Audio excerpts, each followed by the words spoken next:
বাড়িতে কেক কাটা মেয়েটিকে কি চেনা যায়? ঘটা করে যার জন্মদিন পালন করা হচ্ছে বাবার বাড়িতে, মা, বন্ধু বান্ধব, আত্মীয় স্বজন সবাইকে নিয়ে যার জন্মদিনটা খুব জাঁকজমকভাবে বাবার বাড়িতে পালন করা হতো। আমার পাশেই দাঁড়িয়ে কিন্তু গোলাপি রঙের শাড়িটা আমার মা। তো হ্যালো বন্ধুরা, আজকে আমার জীবনের বিশেষ দিন, আমার পরম আনন্দের দিন। আজকের দিনে আমার ছেলে আমাকে উইশ করতে ভুলছে না। তো আজকে হচ্ছে আমার জন্মদিন। এই জন্মদিনটাতে বিয়ের আগে বাবার বাড়িতে যতদিন ছিলাম ততদিন খুব ঘটা করেই পালন করা হতো সবাইকে নিয়ে, বেশ জমকালো আয়োজনে। যখন থেকে আমি ঢাকায় এসেছি তবে থেকে আসলে এই আয়োজনটা থেমে গেছে। সবাই উইশ করে এবং এই দিনে কলিগদের নিয়ে বাইরে যেতাম, ঘুরতাম, ফিরতাম এবং খাইতাম। কিন্তু বিয়ের পর থেকে এই দিনটাকে আরো স্পেশাল করে রাখে আমার হাজব্যান্ড।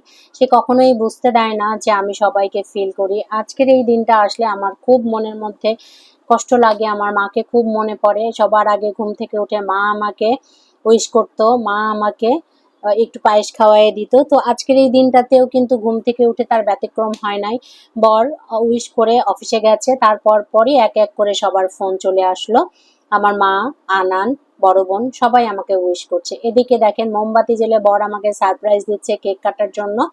তো ও যখন অফিস থেকে আসার পরে, যেহেতু ইদানিং সে অনেক দেরি করে বাসায় আসে, অফিস থেকে এসে দেখে আমি নাই, সেই চান্সে সে আমার প্রিয় রজনীগন্ধা এবং কেক এনেছে আমাকে সারপ্রাইজ দেওয়ার জন্য। তারপর আমাকে ফোন করেছে। আমি তখনও ছেলেকে নিয়ে বাসায় আসিনি, প্রায় 8:30 9টা বাজে।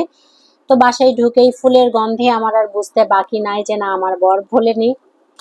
সে নিশ্চয়ই আমার জন্য প্রতি বছর যে আয়োজন করে সে আয়োজনটাই রেখেছে। তো এখন কেক কাটা হচ্ছে। Happy birthday to me, happy birthday to me.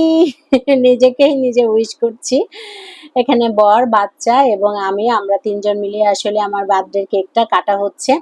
কলিগদের বলতে চেয়েছিলাম, কিন্তু হয় কি, এই বয়সে এসে এই বার্থডে আসলেই কেন যেন মনের মধ্যে একটা ধাক্কা লাগে, ভয় হয়, মরণের ভয় হয়। যে আগে জন্মদিনটাকে খুব উৎসুক থাকতাম, কবে বার্থডে আসবে, কবে কেক কাটবো, সবাই মিলে আয়োজন করব। কিন্তু এখন মনে হয় যে মৃত্যুর দিকে আগিয়ে যাচ্ছি। তো আসলে এই স্পেশাল দিনটিতে আমি আমার বরের কাছে প্রচন্ড রকম ঋণী থাকি যে সে আমাকে কিছুতেই ভুলতে দেয় না।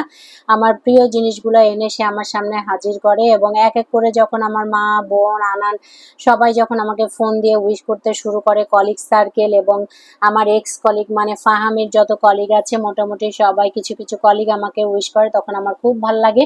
তো এই বর আমাকে একদম কেকটি খাইয়ে দিচ্ছে। আমি তো খুবই খুশি হয়েছি এবং নাচানাচি করতেছি। আয়ানকে একবার দেখাচ্ছি যে আয়ান দেখো দেখো আমার মুখে ক্রিম লেগেছে।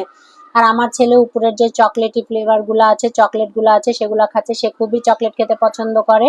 তার জন্যই আসলে মাঝে মধ্যে আমাদের কেক আনতে হয়। সে 2 হাত দিয়ে মেখে খাচ্ছে। নানুর বাড়িতে যখন কেক আনা হয় তখন কিন্তু সে পুরা মুখে সবাইকে মাখিয়ে দেয়। দেখেন সে কিভাবে 2 হাত দিয়ে খাচ্ছে এবং তার খুবই মন খারাপ সকাল থেকে। কেন আজকে মাম্মি তোমার বার্থডে হলো, কেন আমার বার্থডে আসছে না, কেন আমার বার্থডে হলো না। তার খুবই মন খারাপ হয়ে গেছে, কারণ এবার ঈদের মধ্যে দেখেছে তার ফ্রেন্ড ভাইয়ার জন্মদিন গেছে, তার বাবার জন্মদিন গেছে, বড় মাম্মির জন্মদিন গেছে, এখন তার কেন জন্মদিন আসছে না, তাই তার মন খারাপ হচ্ছে। এদিকে বর বসে আছে আর আমি উঠে চলে গেলাম যে আমার প্রিয় রজনীগন্ধাটা আপনাদের দেখানোর জন্য। জি, একগুচ্ছ রজনীগন্ধা হাতে করে যখন আমার বর 26-এ যখন আসে আমার বার্থডেতে, তখন আমি প্রচন্ড খুশি থাকি, প্রচন্ড হ্যাপি থাকি। এবং এই রজনীগন্ধা হচ্ছে আমার সবচেয়ে প্রিয় ফুল। এই রজনীগন্ধা পাইলে আমার মনে যদি কোনো কষ্টও থেকে থাকে সেটাও কিন্তু আমি ভুলে যাই। আমি একদম মনে রাখি না বা মনে রাখার চেষ্টা করি না, কারণ এত পছন্দের ফুল।